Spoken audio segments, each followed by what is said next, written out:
आज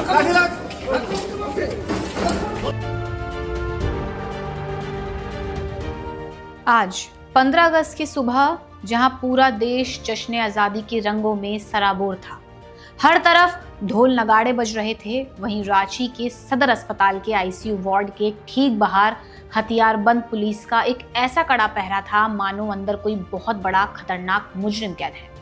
जुर्म क्या था? जुर्म सिर्फ इतना था कि अस्पताल के बिस्तर पर बेसुध पड़ा एक नौजवान छात्र नेता हाथ में तिरंगा लेकर बाहर निकलना चाहता था।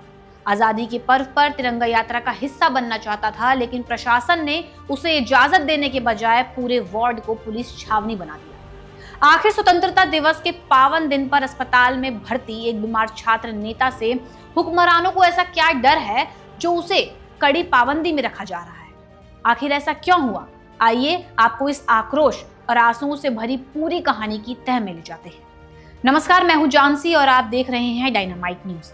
बात सीधी सी है कि झारखंड की राजधानी रांची में इन दिनों आजादी के तराने नहीं बल्कि अपने भविष्य को बचाने के लिए तड़प रहे लाखों बेरोजगार युवाओं की चीख गूंज रही है। रांची के ऐतिहासिक जयपाल सिंह मुंडा स्टेडियम में पिछले 22 दिनों से जश्न नहीं बल्कि युवाओं का आक्रोश उबल रहा है। मामला है जेपीएससी और जेएसएससी की परीक्षाओं में कथित धांधली, भ्रष्टाचार और पेपर लीक का सालों साल कमरे में बंद होकर एक एक रोटी के लिए तरसते हुए दिन रात पढ़ाई करने वाले इन युवाओं का आरोप है कि उनकी सालों की मेहनत पर सिस्टम के भ्रष्ट दलालों ने पानी फेर दिया। जब लगातार गुहार लगाने के बाद भी सरकार के कान में जूं तक नहीं रेंगी तो ये सीधे साधे छात्र सड़कों पर उतरने को मजबूर हो गए। लेकिन जब ये छात्र अपनी जायज मांगों को लेकर आवाज उठाने लगे तो लोकतंत्र में संवाद करने के बजाय उन पर बर्बरता का कहर ढाया गया। अपनी मांगों पर डटे छात्रों को दबाने के लिए पुलिस ने कोई कसर नहीं छोड़ी। आंदोलनकारी युवाओं पर ताबड़तोड़ लाठियों से वार किया गया।